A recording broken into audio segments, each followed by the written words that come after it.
Friends, welcome back to our channel. ఈరోజు curry ఏంటంటే చామదుంపల పులుసు.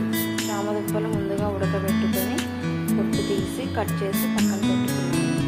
ఉల్లిపాయలు, పచ్చిమిరపకాయలు కూడా సన్నగా కట్ చేసి పక్కన పెట్టుకున్నాను.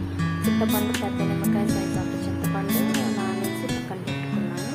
ఇప్పుడు మనం కర్రీ ప్రాసెస్లోకి కర్రీ ప్రిపేర్ చేయడం ముందు స్టవ్ వెలిగించి ఇలా పెట్టుకొని ఆయిల్ వేసుకోవాలి.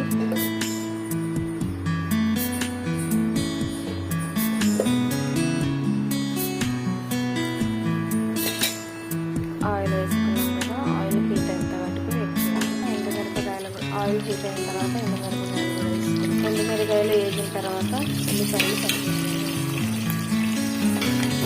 ఉల్లిగడ్డలు, పచ్చిమిరపకాయలు కొంచెం లైట్గా వేగాలి.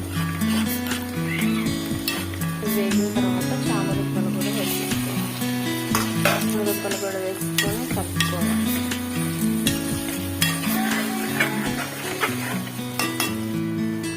కాసేపు నూనెలో చామదుంపల మధ్యలోకి మన అల్లం వెల్లిపాయలు నూరుతుంది. అల్లం వెల్లిపాయలు ఇప్పుడు నూరుతున్నాను. చామదుంపల్లో కొంచెం ఉప్పు వేసుకొని కలుపుకోవాలి. కొంచెం పసుపు కూడా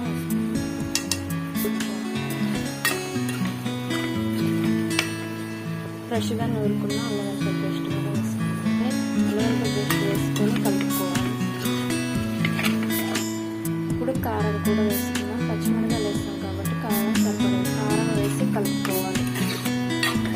పచ్చిమిరపకాయలు వేస్తాం కాబట్టి కారం కొంచెం కారం కూడా మగ్గిపోయిన తర్వాత చింతపండు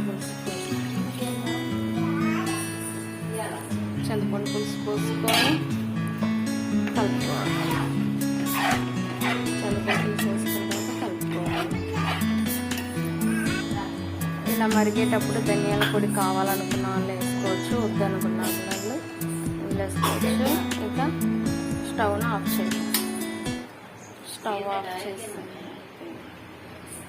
చామదుంపల పులుసు రెడీ.